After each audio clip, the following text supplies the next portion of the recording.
ভালো কর্ম করা ব্যক্তিরা খারাপ ফল কেন পায়? অপরদিকে খারাপ কর্ম করা ব্যক্তিরা ভালো ফল কেন পায়? বন্ধুরা, এই প্রশ্নগুলি অধিকাংশ মানুষের মনে আসে। আসলে ভগবান আমাদের সাথ দেয় না কেন? আর আমাদের প্রার্থনা তিনি কেন শোনেন না? বন্ধুরা, এই সব প্রশ্নের উত্তর আজ আপনারা এই ভিডিওতে পেয়ে যাবেন। তাই ভিডিওটি শেষ পর্যন্ত অবশ্যই দেখবেন, কারণ এই ভিডিওটি আপনাকে অনেক কিছু শিখিয়ে দিয়ে যাবে। তাহলে চলুন শুরু করা যাক। বন্ধুরা, এক গোয়ালা ছিলেন যিনি ভগবানের খুব সেবা করতেন। দিনরাত ভগবানের নাম জপ করতেন। তিনি প্রতিদিন ভগবানের মন্দিরে যেতেন আর পুরো শ্রদ্ধার সাথে ভগবানের পূজা অর্চনা করতেন। ওই গোয়ালা কয়েক বছর ধরে এভাবেই ভগবানের আরাধনা করে আসছে। একদিন সেই সময়ও আসলো যেদিন ভগবান প্রসন্ন হয়ে গোয়ালাকে দর্শন দিলেন। ওই গোয়ালা ভগবানকে যখন সাক্ষাৎ নিজের সামনে দেখলেন, তখন তার চোখে জল চলে আসে। তখন সেই গোয়ালা ভগবানকে বলতে লাগলেন, হে প্রভু, আমি কয়েক বছর ধরে এই সময়ের অপেক্ষা করেছি।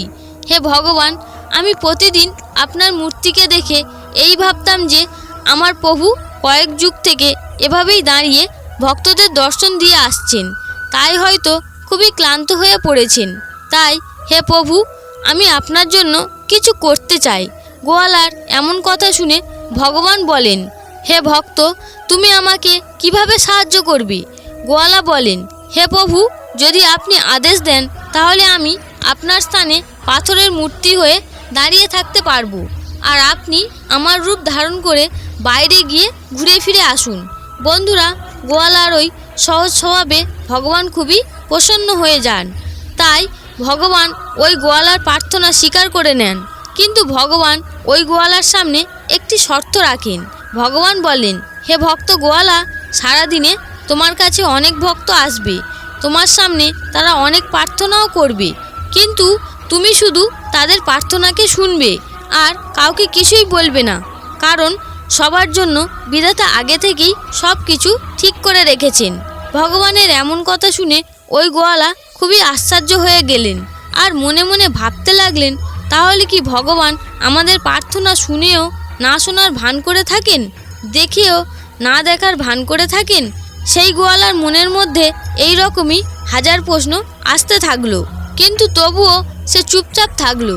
গোয়ালা ভগবানকে আর কিছুই বললেন না। তিনি ভগবানের সব শর্ত মেনে নিয়ে ভগবানের স্থানে গিয়ে পাথরের মূর্তির মধ্যে গিয়ে দাঁড়িয়ে থাকলেন। কিছু সময় পেরিয়ে যাওয়ার পর ওই মন্দিরে সবার প্রথমে এক ব্যবসায়ী আসেন। এসে ভগবানকে বলেন, হে ভগবান, আমি একটি নতুন ব্যবসা শুরু করেছি, ওই ব্যবসায় আমাকে সফল করো। এরপর যখনই সে মন্দির থেকে যেতে থাকে, তখন তার পকেট থেকে ধনের পুঁটলি সেই মন্দিরে পড়ে যায়। কিন্তু ব্যবসায়ী কিছুই বুঝতে পারল না আর সে মন্দির থেকে চলে যায়। বন্ধুরা, ওই গোয়ালা চাইলে সব বলতে পারত, কিন্তু ভগবানের শর্তের সামনে সে কিছুই বলতে পারল না। ওই ব্যবসায়ী মন্দির থেকে চলে যাওয়ার পর সেই মন্দিরে এক ব্যক্তি আসে আর সে হাত জড়ো করে ভগবানকে বিনতি করে বলে, হে আমার ভগবান, আমার বাড়িতে খাওয়ার মতো কিছুই নেই, অন্যের একটি দানাও নেই। হে প্রভু, আমার উপর কৃপা করুন। ওই গরিব ব্যক্তি এই কথা বলতেই তার নজর সেই ধনভর্তি পুঁটলিটার উপরে পড়ে, যে ধনের পুঁটলিটি ব্যবসায়ীর পকেট থেকে মন্দিরে পড়ে গিয়েছিল। তখন ওই গরিব ব্যক্তি ভগবানকে ধন্যবাদ জানিয়ে পুঁটলিটি নিয়ে সেখান থেকে চলে গেল।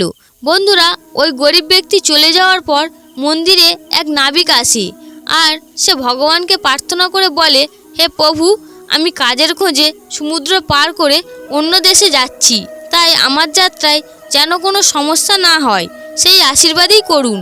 বন্ধুরা, ওই নাবিক প্রার্থনা করছিল, তখনই প্রথমে যে ব্যবসায়ী মন্দিরে এসেছিলেন সে নগরের কিছু সৈনিককে নিয়ে মন্দিরে চলে আসে আর এসে বলে, আমি এই মন্দির থেকে চলে যাওয়ার পর এই নাবিকই এসেছে, এর মানে এই নাবিকই আমার ধনের পুঁটলিটি চুরি করেছে, এই জন্য তাকে বন্দি করা হোক।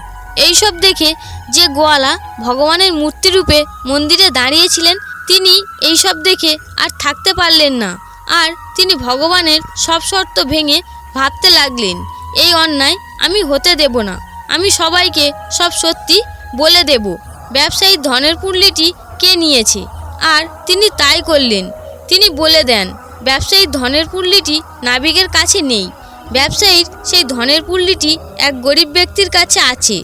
এরপর নগরের যে সিপাহীরা ছিলেন, যারা ব্যবসায়ীর সাথে এসেছিলেন, তারা ওই গরিব ব্যক্তিকে ধরে এনে কারাগারে বন্দি করে রাখে। এরপর নাবিক তার যাত্রায় চলে যায় আর ওই ব্যবসায়ী তার ধনের পুঁটলি নিয়ে বাড়িতে চলে আসে। এরপর সন্ধ্যা হলে ভগবান তার মন্দিরে ফিরে আসেন। ভগবান যখন তার মন্দিরে ফিরে আসলেন, তখন ওই গোয়ালা খুবই প্রসন্ন হয়ে সারাদিনের সব বৃত্তান্ত ভগবানকে শোনালেন।